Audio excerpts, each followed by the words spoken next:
जब तक मैं राम का सर काट कर नहीं लाऊंगा तब तक अपने पिता का तर्पण नहीं कर सकता। क्या हुआ प्रहस्त को? महाराज, राजकुमार रणभूमि में वीर गति को प्राप्त हुए।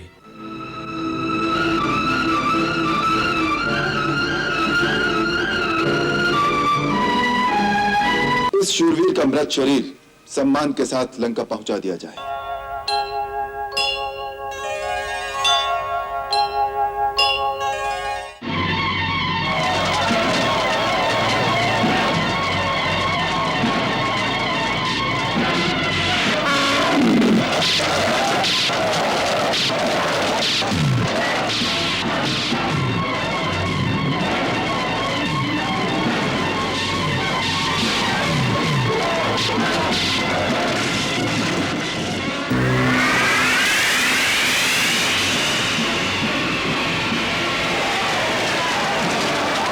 ये रथी योद्धा कौन है जो हमारी सेना का संहार कर रहा है? ये रावण का पराक्रमी पुत्र प्रहस्त है। इसे यदि न रोका गया तो ये सारी सेना का विनाश करने की शक्ति रखता है।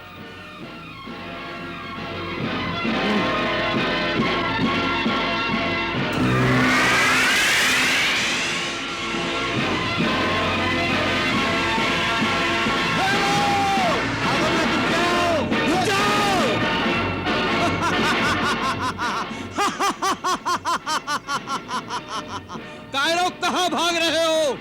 इसी शक्ति के भरोसे लड़ने आए थे।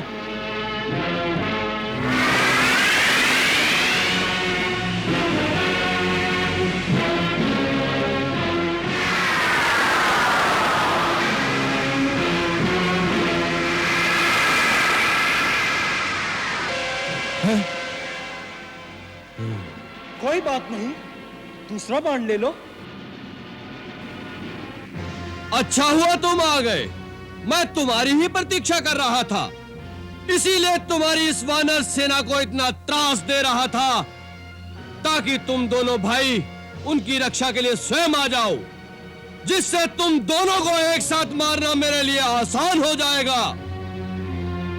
तुम्हारा दूसरा भाई कहां है? उसे भी बुला लो। मैं महाराज रावण का पुत्र प्रहस्त तुम्हें बिना आज्ञा के लंका में आने के लिए दंड देना चाहता हूं। हे न्यायाधीश, एक एक भाई को अलग अलग दंड देना ही उचित रहेगा। पहले छोटे भाई से तो निपट लीजिए, फिर यदि जीवित रहे तो बड़े भाई के भी दर्शन हो जाएंगे।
हर हर महादेव। ओ पवन देवता के औरस पुत्र हनुमान, हनुमान, आखिर तुम्हारी मृत्यु मेरे हाथों लिखी थी। नहीं, भूल हुई है तुमसे सेनानायक दुर्मुख। मेरी मृत्यु तुम्हारे हाथ से नहीं बल्कि तुम्हारे हाथ में आज मृत्यु लिखी है। अपनी रेखा पढ़ने में भूल हुई है तुमसे। भूल तो हमारे महाराजा रावण की हुई थी जो तुम्हें जीवित छोड़ दिया। आज लंका दहन का मूल्य मैं तेरे रक्त से चुकाऊंगा। हर हर महादेव।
प्रभु, हनुमान के द्वारा दुर्मुख जैसे विकराल असुर की मृत्यु अर्थात हमारी विजय का शुभ आरंभ। आरंभ और अंत के मध्य बहुत बड़ा अंतर होता है किष्किंधापति। क्या दुर्मुख मारा गया? नहीं नहीं नहीं नहीं, दुर्मुख अर्थात यम का मुख। बड़े बड़े सूरमा उसके हाथों काल के गाल में समा गए। उसे कौन मार सकता है? वही लंका में पहली बार आकर हाहाकार मचाने वाला मरकट अक्षय कुमार का हंता। महाराज, उसी हनुमान ने महाबली दुर्मुख का अंत किया है। हनुमान!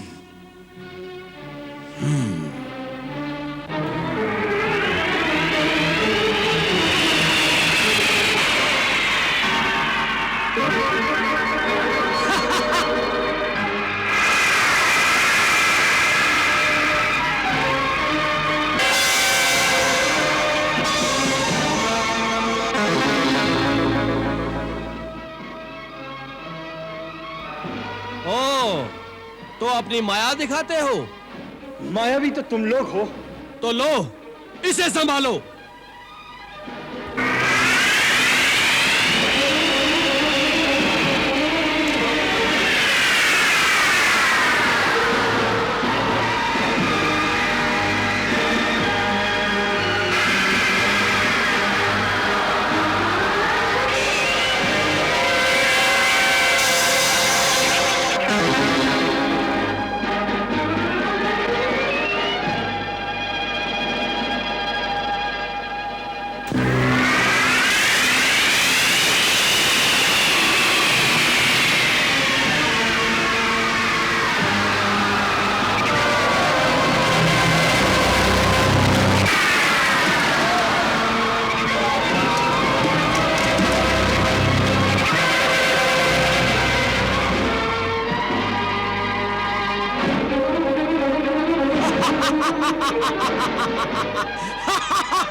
निरपराध वानरों की हत्या कर रहे हो।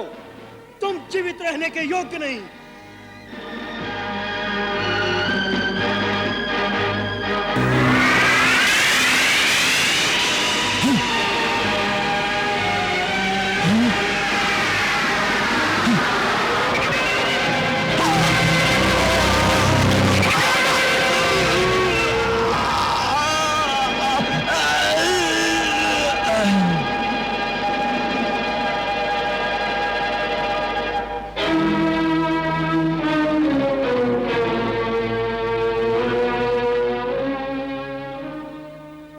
प्रहस्त जैसे पराक्रमी का प्राणांत करके हमारे वीर भ्राता लक्ष्मण ने शत्रु की पराजय के द्वार खोल दिए हैं, इसमें कोई संदेह नहीं।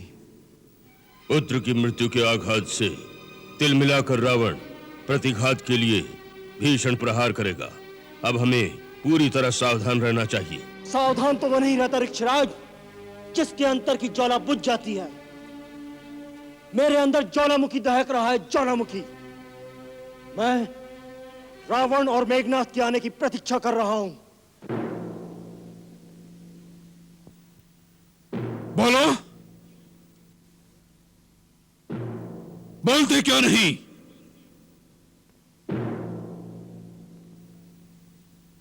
क्या समाचार लाए हो?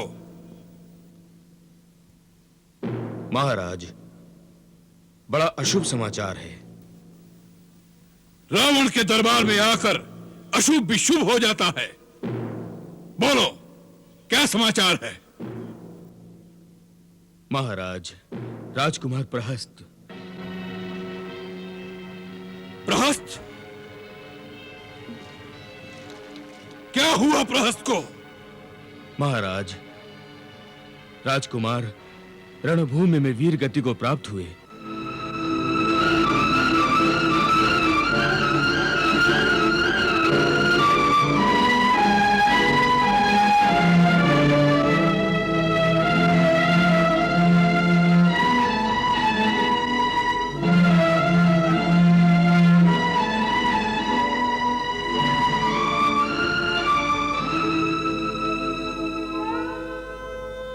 प्रहस्त?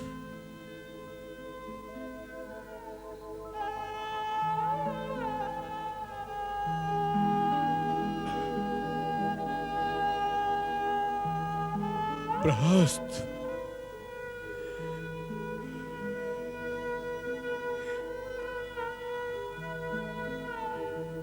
लंका का एक परकोटा ढह गया इंद्रजीत, ढह गया।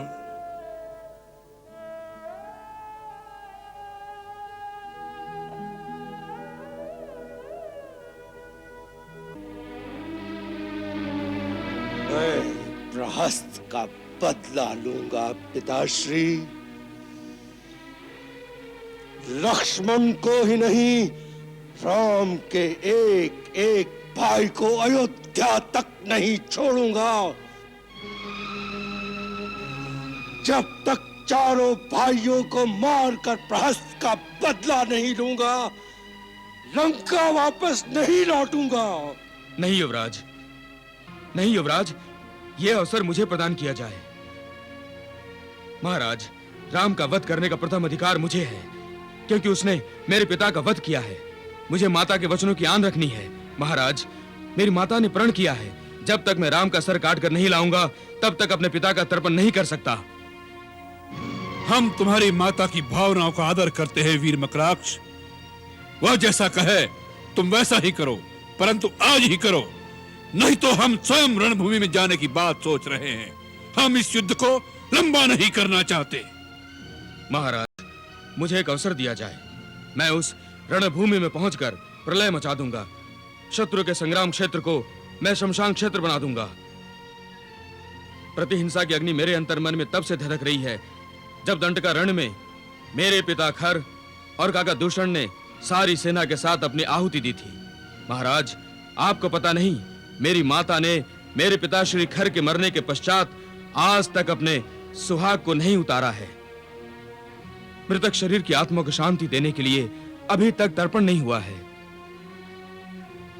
महाराज, मेरी माता का आज तक प्रण है कि जिस राम के बाण ने मेरे पति के प्राण लिए हैं, उसकी खोपड़ी में मैं जल भर के उसकी आत्म शांति के लिए श्राद्ध तर्पण करूंगी। आन है मुझे मेरी मां के आंसुओं पर। मैं अपनी मां का प्रण पूरा करूंगा। राम के सर को काटकर मां के अंदर धधकती ज्वाला को शांत करूंगा। करेगा, अवश्य करेगा वीर मकराक्ष। हमें विश्वास है तुम्हारे अंतर में धधकता ज्वालामुखी आज इस युद्ध का अंतिम निर्णय कर देगा। जाओ, तुम्हारी जय हो वीर मकराक्ष। जय तो महाराज धीराज लंकेश रावण की होगी।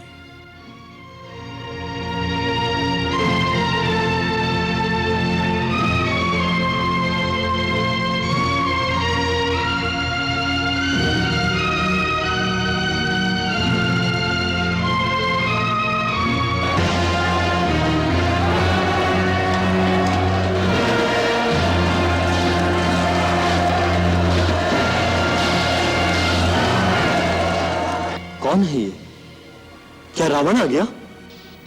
नहीं, रावण नहीं। तो फिर ये है कौन? मकराक्ष। मकराक्ष कौन? रावण के भाई सेनाधिपति खर का पुत्र।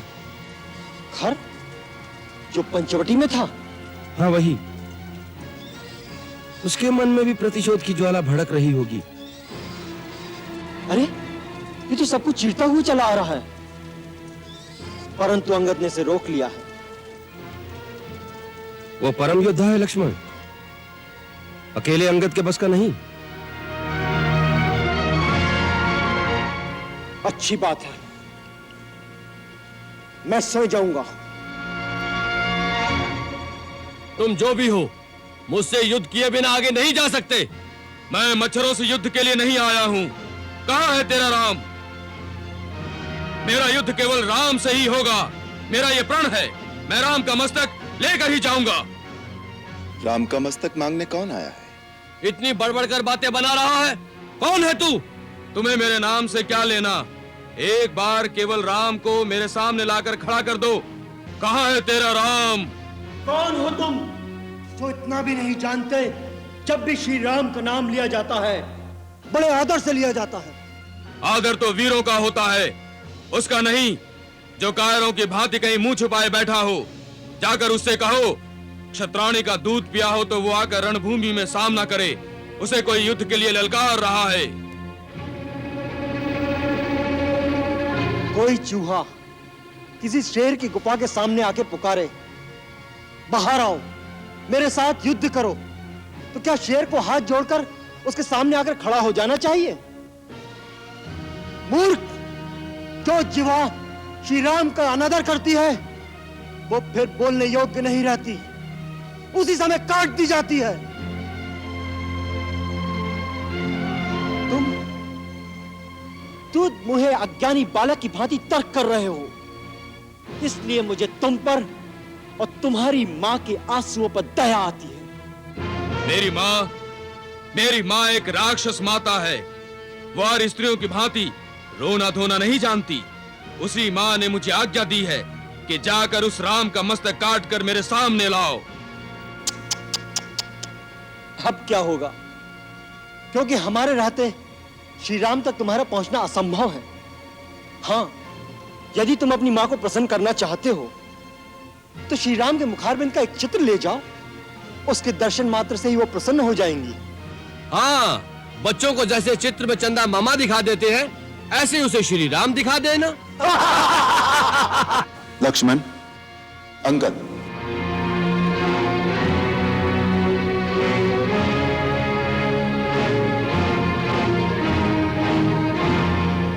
किसी वीर के संकल्प का उपहास करना वीरों को शोभा नहीं देता।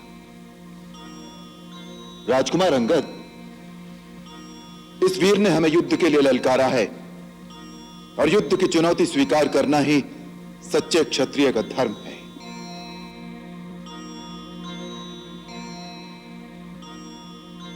हे वीर युवक, हम तुम्हारी इस चुनौती को स्वीकार करते हैं।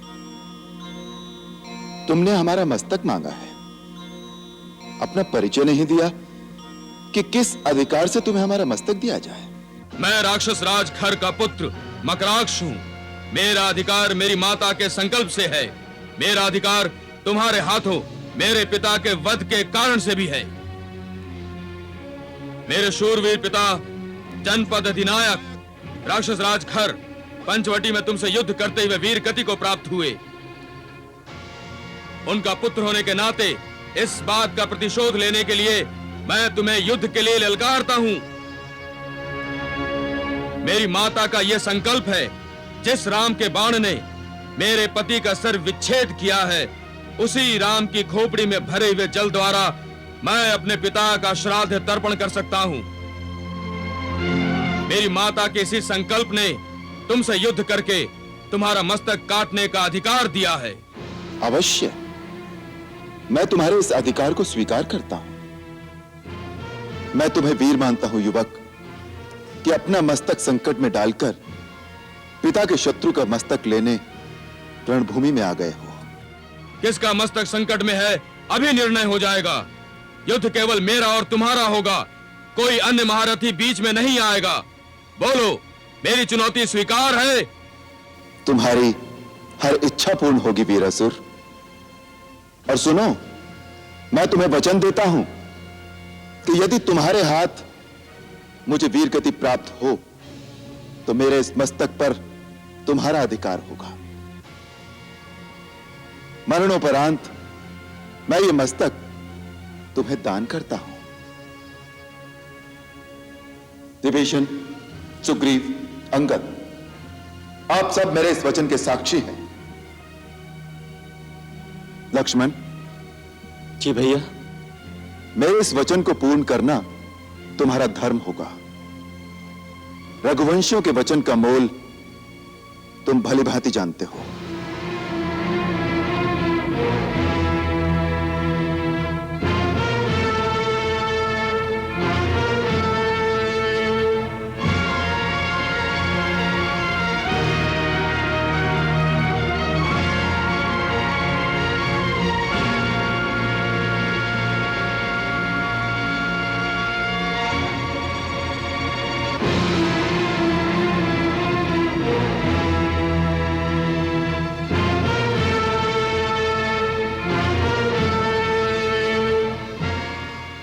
वीरवर मकराक्ष, प्रथम प्रहार तुम करो।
ये तपस्या का फल।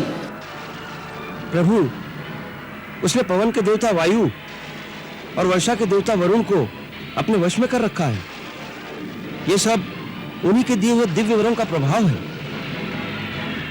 आप यदि वायव्यास्त्र और वरुणास्त्र का अनुसंधान करें तो इस माया से मुक्ति होगी।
आप तो मायापति हैं। इन सब मायावी पुरुषों में जो वास्तविक मकराक्ष है उसकी एक ही पहचान है, केवल उसी के घाव से रक्त निकलता दिखाई देगा। मायावी मकराक्षों के घाव से रक्त नहीं बहेगा।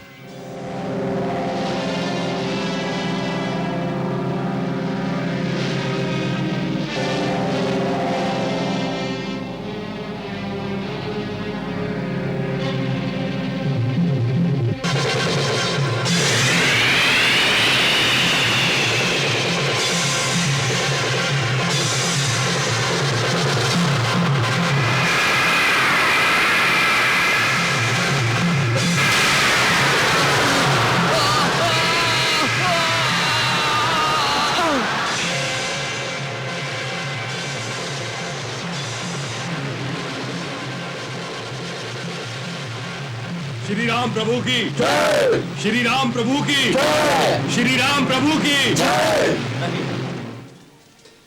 जय इस वीर बांकुर योद्धा की, इस मातृभक्त प्रचंड पराक्रमी की। मां के संकल्प पर अपने प्राण अर्पण करने वाले सपूत, तुम्हें राम प्रणाम करता है।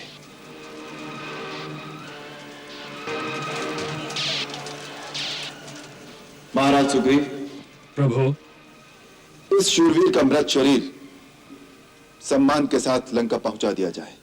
हर योद्धा की मृत्यु है रघुवर का संकेत, दुस्साहसी दुराग्रही किंतु न होए सचेत। प्राणों की बलि दे गया मातृभक्त मकराक्ष, अभिमानी खल के खुले किंतु न ज्ञान गवाक्ष।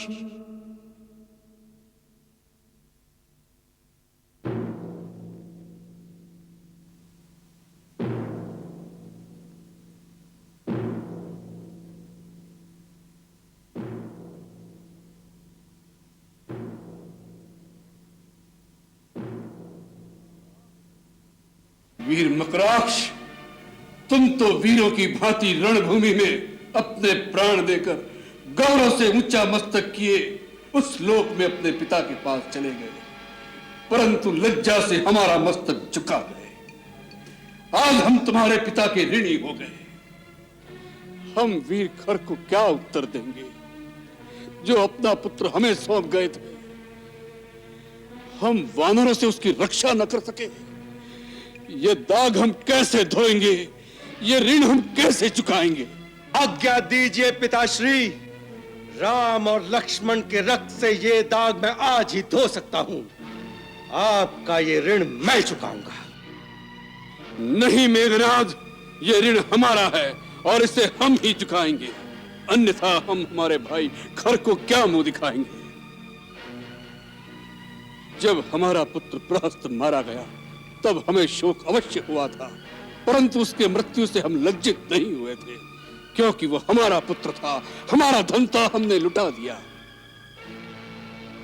पिता का अपने पुत्र के जीवन पर पूर्ण अधिकार होता है, परंतु अपने भाई के पुत्र का अपने हित के लिए बलिदान कर देने का हमें कोई अधिकार नहीं था। इसकी मृत्यु हम पर ऋण हो गई है, इसलिए जो शपथ इसने अपनी माता की इच्छा पूर्ति के लिए ली थी कि राम की खोपड़ी में जल भरकर अपने पिता का श्राद्ध तर्पण करेगा, वही शपथ आज हम लेकर रणभूमि में जाएंगे। हमारे साथ सेना को कूच का आदेश दिया जाए। क्षमा करें महाराज,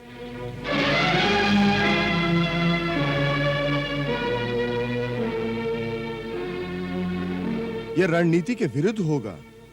जब तक एक भी सेना नायक अथवा एक भी महारथी जीवित हो, राजा का स्वयं युद्ध भूमि में उतरना नीति सम्मत नहीं होता।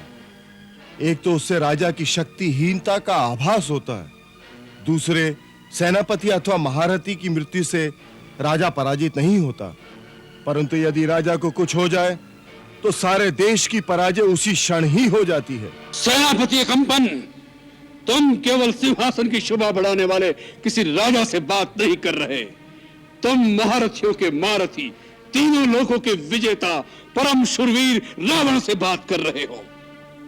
हम यह भी देख रहे हैं कि शत्रु एक साधारण योद्धा नहीं है, हमारे महारथियों का बस का नहीं है।